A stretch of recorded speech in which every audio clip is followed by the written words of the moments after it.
Ground zero खबर के प्रायोजक हमारा सुपर 35 करियर इंस्टीट्यूट नीट और नर्सिंग में सबसे ज्यादा चयन देने वाला संस्थान। पता 3rd floor Rama Govind palace, Sirmour Chowk, Rewa.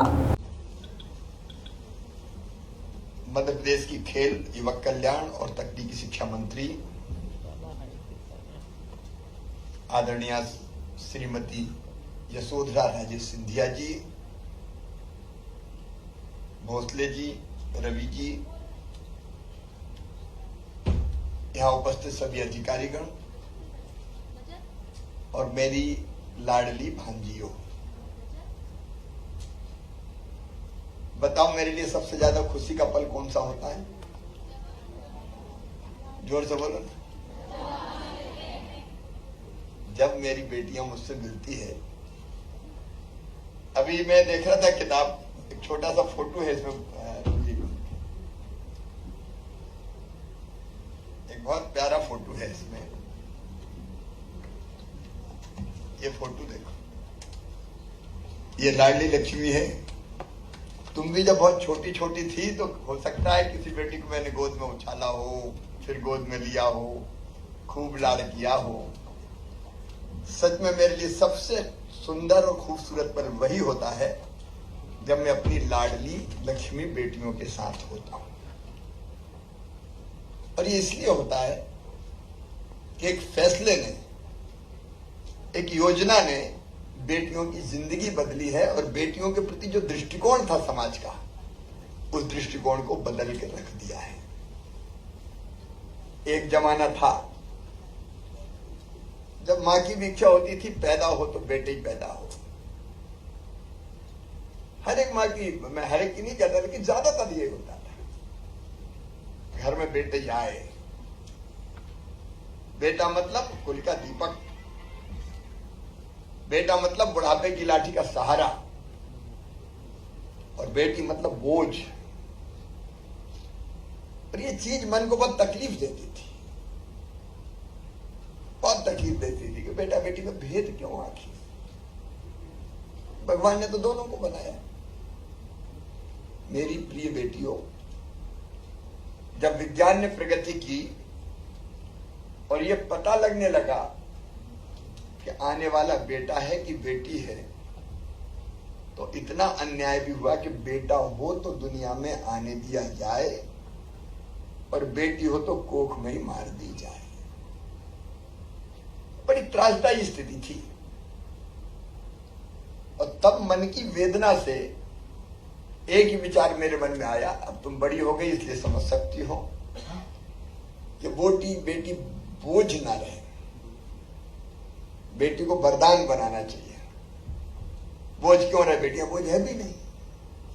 अरे बेटियों के बिना तो सृष्टि नहीं चल सकती, दुनिया नहीं चल सकती। बेटियां कितने क्षेत्र में अलग अलग आगे बढ़ के काम कर रही हैं। यहाँ यशोधरा जी बैठी हैं, अभी खेलो इंडिया यूथ गेम्स का इतना सुंदर आयोजन किया कि मन गदगद प्रसन्न हो जाता है। गर्व से कम जाता है। हर क्षेत्र में बेटियां नए कीर्तिमान स्थापित कर रही हैं। बेटियां कम थोड़ी है, बेटी आज 4 कदम आगे है। और इसी वेदना में से मैं खूब सोचता रहा क्या करना चाहिए, क्या करना चाहिए। तो मेरे दिमाग में यह बात आई कि ऐसा करें कि बेटी पैदा हो तो लखपति हो। एक आइडिया आया, क्या करना चाहिए तो बेटी को लोग बोझ ना माने। तो मुझे लगा कि बेटी अगर पैदा होते ही लखपति हो जाएगी तो मम्मी पापा सोचेंगे आने तो यार बेटी को।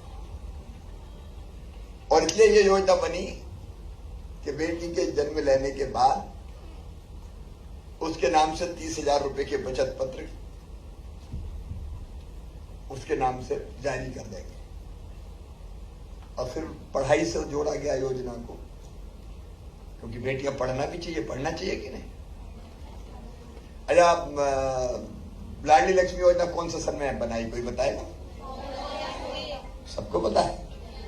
अच्छा, एक बताओ, लाडली लक्ष्मी बेटी को शिक्षा में और बाकी क्या लाभ मिलेगा? एक बताओ। माइक दो, आज मैं बेटियों की परीक्षा लेता हूं। कोई भी हाथ खड़ा करो, बताओ। मामा जी, हम लोगों को बताया, मतलब उसमें लिखा हुआ था कि कॉलेज की फीस भी दी जाएगी, स्कॉलरशिप भी दी जाएगी और पढ़ाने तक का पूरा खर्च भी दिया जाएगा, जिससे कि मम्मी पापा को मतलब बेटियां बोझ नहीं लगेंगी, पढ़ने तक में सफलता मिलेगी उन्हें। Thank you. Very good. और कोई जोड़ना है? हाँ बेटे। नमस्कार मामा जी, पहले तो आपका बहुत बहुत धन्यवाद। आपने जो ये योजना चलाई है, इससे हम सभी बेटियों का मतलब बहुत बहुत हेल्प हुई है इससे। और ये जो योजना है, इसके तहत जैसे कि पता है कि 21 साल में हमें 1 लाख रुपए दिए जाएंगे। तो जैसे कि हम आगे जाके कॉलेज करना चाहते हैं, हमारी आर्थिक स्थिति अच्छी नहीं है, परिवार वाले नहीं करवा पा रहे हैं, तो हम इस पैसों से अपनी पढ़ाई आगे कर सकते हैं। और जैसे कि 11th-12th में भी हमें 6-6 हज़ार रुपये आते हैं और 9th में भी हमारे 2,000 रुपये आते थे। तो इससे भी हमारी हेल्प हो रही है। जैसे कि हम आगे आगे बढ़ते जा रहे हैं, तो हमारी जो बुक्स हैं, कॉपी हैं, उनके जो पैसे हैं वो भी बढ़ते जा रहे हैं। तो इससे हम अपने लिए कुछ कर सकते हैं, वो बुक्स खरीद सकते हैं। तो इसके लिए आपका तहे दिल से बहुत बहुत धन्यवाद। ठीक है। देखो, सोचा कि बेटियां पढ़े तो 5वीं पास करके 6वीं में जाए तो 2,000 रुपये मिल जाए। अच्छा, मैंने मम्मी पापा को भी ललचाया थोड़ा सा क्योंकि सीधे 21 साल में मिलते तो सोचते पढ़े नहीं पढ़े मिल ही जाएंगे, लेकिन अपन ने सर पे डाल दी कि 5वीं पास करके 6वीं में जाएंगी तो 2,000, 8वीं पास करके 9वीं में जाएंगी तो 4,000, 10वीं पास करके 11वीं में जाएगी तो 6,000, 12वीं में फिर 6,000। अब कॉलेज में कोई बेटी गई अभी कि नहीं? कॉलेज वाली हाथ उठा। अभी 3 बेटियां मेरी कॉलेज में पढ़ गई, नहीं 4। अब कॉलेज में अगर जाएंगी, एडमिशन लेते ही 12,500,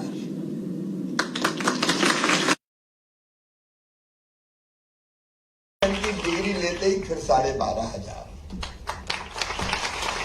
अच्छा, तुम में से ये बताओ, डॉक्टर कौन कौन बनना चाहते हैं? अब हाथ नीचे करो। इंजीनियर कौन कौन बनना चाहते हैं? मैं ये इसलिए पूछ रहा हूं कि तुम्हारे भविष्य को मैं पूरी तरह से सिक्योर करना चाहता हूं, पूरी तरह से सुरक्षित। और इसलिए अब हमने फैसला किया है कि लाडली लक्ष्मी बेटियों का एडमिशन अगर मेडिकल कॉलेज में होगा, चिन्हित इंजीनियरिंग कॉलेज में होगा, या और कहीं उच्च शिक्षण संस्थान में, IIT वगैरह में होगा, तो मेरी ये बेटियों, इसकी चिंता भी मत करना, ये फीस भी मामा भरवाएगा, मम्मी पापा नहीं।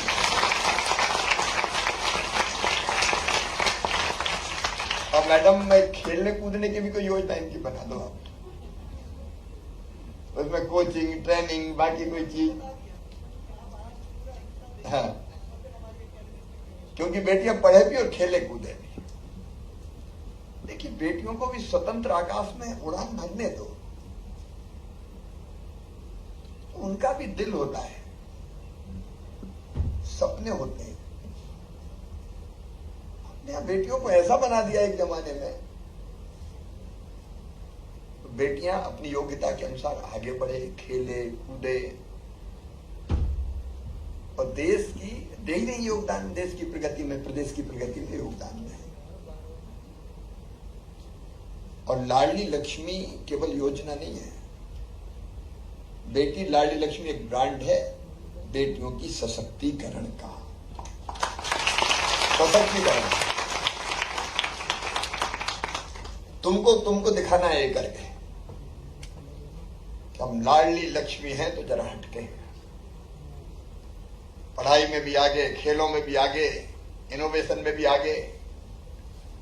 मैं चाहता हूं तुम में से अलग अलग क्षेत्रों में जाएं बेटियां, doctor, engineer, professor, chartered accountant, scientist, sportsman.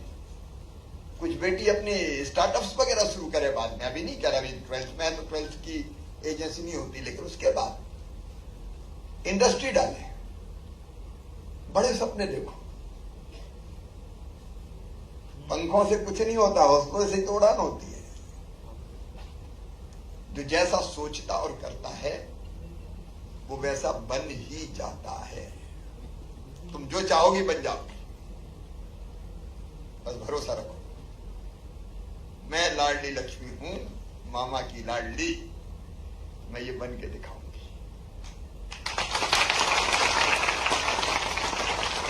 ये संकल्प अगर मन में ले लिया तो बड़े से बड़े पदों पर पहुंचोगी, बड़े से बड़ा काम करोगे। और देखो जिंदगी का मतलब क्या है,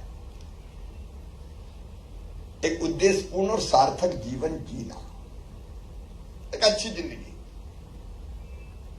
और अच्छी जिंदगी भी ऐसी जो उद्देश्यपूर्ण हो। अपने लिए तो सब जीते हैं जी, कीट पतंगे पशु पक्षी भी जीते हैं, अपने लिए जिए तो क्या जिए, अपने साथ साथ औरों के भी काम आए। देश समाज अलग अलग क्षेत्रों में बढ़िया काम करें। और जब कोई लाडली लक्ष्मी ऐसी सफलता हासिल करेगी तो सबसे ज्यादा खुशी अगर होगी तो तुम्हारे मामा को होगी। मैं गर्व से कहूंगा ये मेरी लाडली, मेरी प्रिय बेटियों, खूब आगे बढ़ो, बड़े सपने देखो, साकार करने का प्रयास करो और देश को और दुनिया को दिखा दो कि बेटियां किसी से कम नहीं है। तुम्हारे मम्मी पापा गर्व करें तुम पे,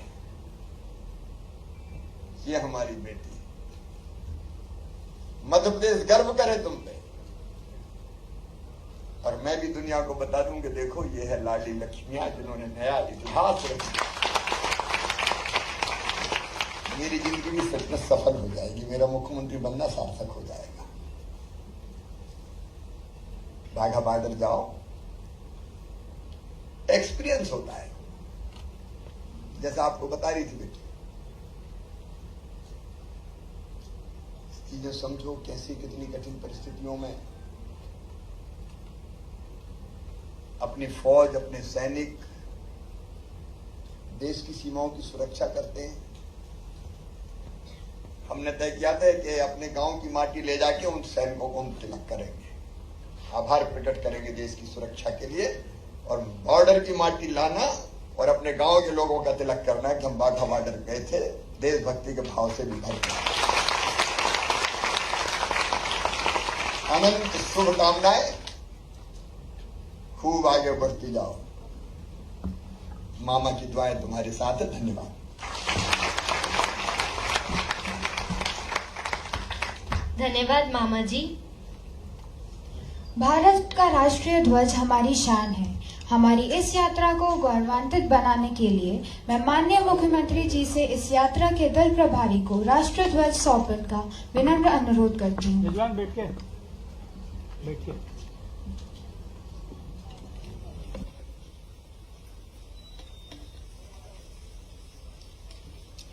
ऐसा बैठ जाइए, बैठ के करिए।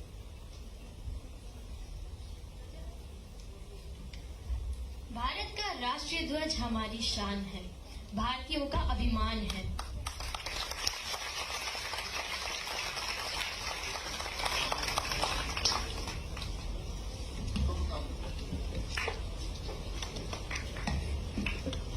मैं पुनः सुश्री सुहासिनी जोशी जी से पुनः अनुरोध करती हूँ कि वे देशभक्ति के प्रति राष्ट्रगीत की प्रस्तुति प्रस्तुत करें। धन्यवाद।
सीखेंगी, काफी चीजें एक्सपीरियंस करेंगी, लेकिन वहाँ पे आप मध्य प्रदेश को रिप्रेजेंट कर रही होंगी। तो मध्य प्रदेश को आप जब रिप्रेजेंट कर रही होंगी, आप काफी लोगों से इंटरेक्ट करेंगे, आप मिलेंगे, तो वहाँ पे हमें हमारी मध्य प्रदेश की तारीफ करना है, क्योंकि आप मध्य प्रदेश की लाडलियां हैं।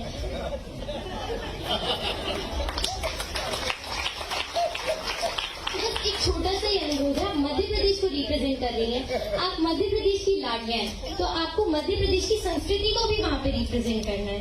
धन्यवाद।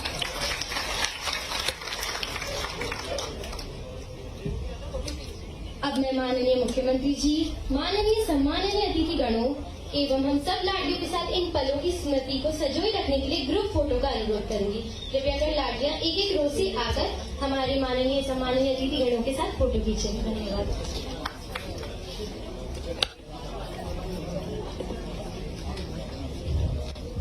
जैसे जैसे लाडलियों का ग्रुप फोटो होता जा रहा है, वैसे वैसे वो लाडलियां लाइन से अपनी बसों पर सवार हो जाएं। धन्यवाद। लैंप आएगा यार, लैंप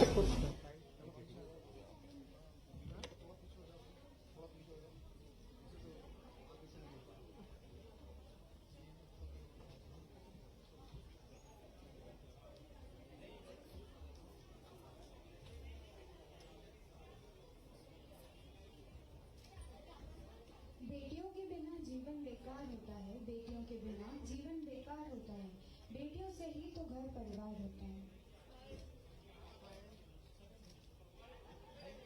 यहाँ इतने अच्छे से सभी लाडलियां अपने मामा जी के साथ इस पल को कैप्चर करने के लिए एक ग्रुप फोटो